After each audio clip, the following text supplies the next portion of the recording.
Thank you, Dr. Krauser. Thanks for working on the schedule. Sorry, I was coming from Mechanicsburg at another client meeting. This is the start of our regular updates. We're going to follow the same format at every one of these meetings, and we'll include the updates as they pertain to each section. So we're going to go through the design process and updates. We'll talk about schedule, and we'll talk about probable cost updates. So the update from the last 4 weeks and the outlook for the next 4 weeks. The update from the last 4, we had intermediate center meetings. We had 2 programming meetings for the intermediate center level. And what a programming meeting is, as I explained last time, we're essentially trying to quantify every space that needs to go into the building to achieve the goals of your educational program. That means we're surveying the administrative staff in what they need as far as classrooms and then other instructional spaces, collaboration spaces, everything's quantified. And the reason we have 2 meetings to do that is because I get the input at the first meeting, and Mr. Sears, you asked the question at the last meeting, well, if we promise everybody everything they asked for, how are we going to meet the budget? Well, the second meeting is me coming back and saying, here's everything you asked for, and we are 30,000 square feet over where we should be as our target. And that was actually a legit conversation we had at the intermediate level. So then we have a conversation about what is actually needed, how are you going to function, and all this happens before we ever put pen to paper as far as the layout of the floor plan. So we had a conversation, and we were able to reduce that, find efficiencies in what the program was, find areas where it could be scheduled and overlap in spaces. And so that efficiency process you were asking about last time has already started. So that second meeting, and we'll go over our square footage later in the meeting here as I talk about the cost impacts. That second meeting, we were able to reduce the square footage, and we had a meeting earlier today where we actually looked at the first round of possible floor plans and how this works together. Now, the reason I'm not sharing that floor plan today is because we're going to find even more efficiencies in that floor plan as we go through some of the visual reflections that we had earlier today. I'll be able to make some modifications. So it's an iterative process. We start at a high level, you refine it, you refine it, you refine it. So those are the 2 meetings at the intermediate level. The one we had this morning is that initial building and site layout. And then at the high school, we did the same thing. We had 2 programming meetings. We go through, we quantify all the spaces. I put it together in a spreadsheet that spits out square footage or estimated square footage, and we found some efficiencies there. So same kind of process, just at the high school level. The next 4 weeks, I'm working on securing the consultant team, so all the engineers that are going to be working on this project and securing contracts with them. So the proposals are out, and we'll be coordinating that to get the rest of the team secured. Hopefully within the next 4 weeks, I'll have a site survey of the intermediate school of East York property and be able to use that for the actual site layout and get our civil team engaged. And then at the intermediate school level, we're going to have a meeting on 11/20, so that'll be before our next meeting, and that'll be of the Project Advisory Committee. And Dr. Krauser, do you want to talk a little bit about the schedule for that? Go ahead, because I know you and I already talked about it, yeah. We're going to have meetings on both the intermediate school level and the high school level, and there's going to be an advisory committee that Dr. Krauser is working on having students, staff, parents, and other community members involved, in addition to the administrative team. And that's going to be used to kind of get a barometer gauge of other perspectives that can affect the process. So those meetings will be happening, I believe it was monthly for the intermediate school, and they'll be starting in November. And then at the high school level, those will start at the turn of the year in January.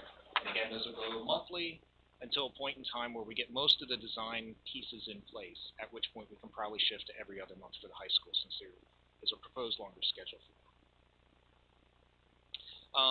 And one thing that's not noted here, but will continue to happen, we're having the bi-weekly intermediate school and high school meetings that are the administrative team meetings. So those are the updates that we're going to be having. Any questions on the meetings that have happened and are coming? Is the vision to have those in the evening or daytime? Evening, we're having the meetings. Yeah, yep. Yeah. It was 6 p.m.? Correct, yep. We're laying them we're laying them in the off rotations of the board meeting cycle. So we're doing intermediate on a Monday, and I think Tuesday we've been rotating to the high school, try to fit them in on everybody's schedule. And with the meetings you're having with the intermediate center or the high school, are you meeting with administrators only? Are teachers involved? Talk to me just a little bit about those. Yeah, right now the meetings we're having are at the administrative level. And the reason it's just at the administrative level is trying to quantify that program and get something to initially react to. When you start pulling teachers in and you start pulling students, public, it's really hard to convey what you're trying to achieve if you don't have a floor plan to react to. And this is all a very, spreadsheet-driven process up until this point. So, and we don't want to have the first floor plan reviewed by the public. We want to have reactions from the administrative team. So no hard decisions are being made at this level. It's all recommendations based on the input we're getting and giving the public and the rest of the board something to react to as we move forward.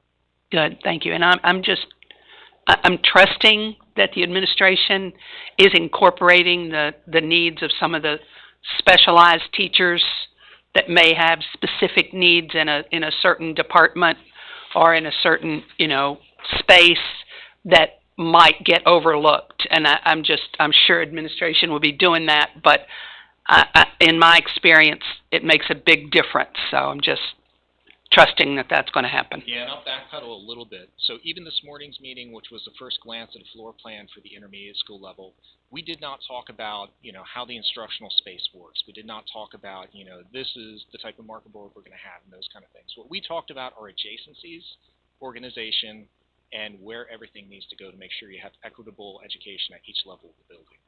So we're really just trying, when you fill a suitcase, you put the big things in first, and that's right. what we're doing. We'll put the big things in first, and then we'll start having smaller, more intimate conversations about the spaces. Yeah, and I'll just comment. That's a great question, and Mr. Wentz and I have kind of had this conversation on more than one occasion.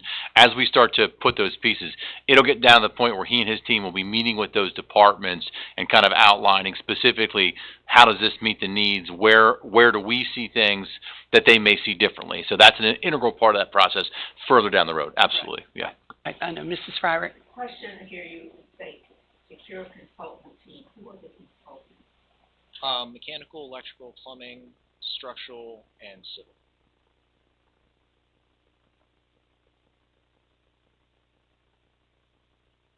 No, not for every meeting. It's under a lump sum contract. So it's for the entire process.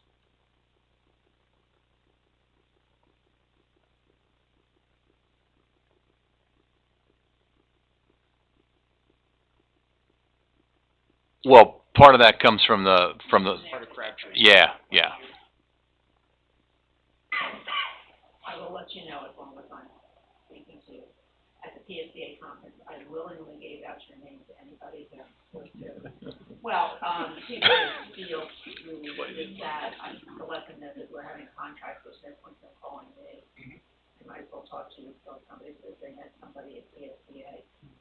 They may well have. I'll forward you all my voicemails. Okay. No, and actually that's very normal for the process. We get a lot of cold calls.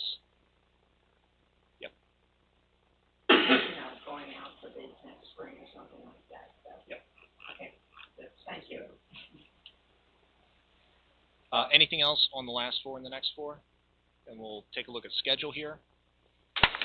So this schedule looks a little bit different than what you've seen previously. The intermediate school schedule is the same as what you've seen, so we're still on track. We're trying to wrap up schematic design by the end of this year, and I think we have a very good step forward to make that happen. As far as the high school, though, that track has gotten a bit longer. And I mentioned in our last meeting that we were talking about possibly elongating the high school schedule to allow for more input and more teacher meetings, more community input, and it is more of a clockwork type of item.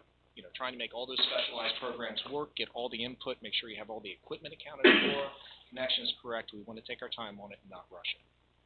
So, in addition to that, I believe there's a financial component to it that actually makes this a little easier financially to spread all of that out and not do a ton of construction all at the same time. So what you'll see here is a programming phase actually added to the high school project, and that's what we're going through right now, just making sure we have all the pieces correctly quantified and square footage taken into account. Then going into schematic design, design development, construction documents, and bidding. So all of that has been kind of elongated by almost a year, I believe. Any questions or concerns about the schedule? Hear none. All right, so project probable cost update.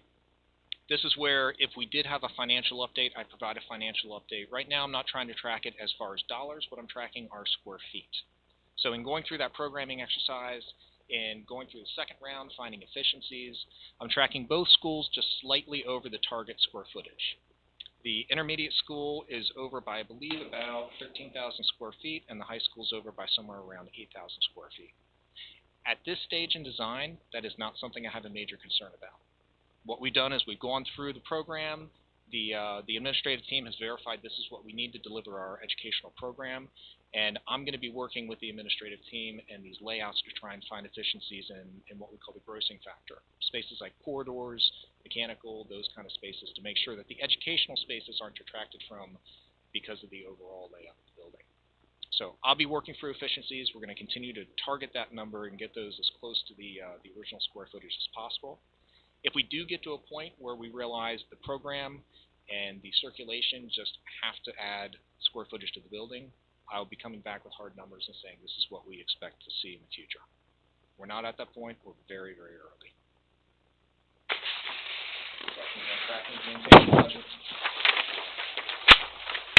Okay, that's what I have for today. Thank you. Very much. Thank you. Thank you, Mr. Wentz.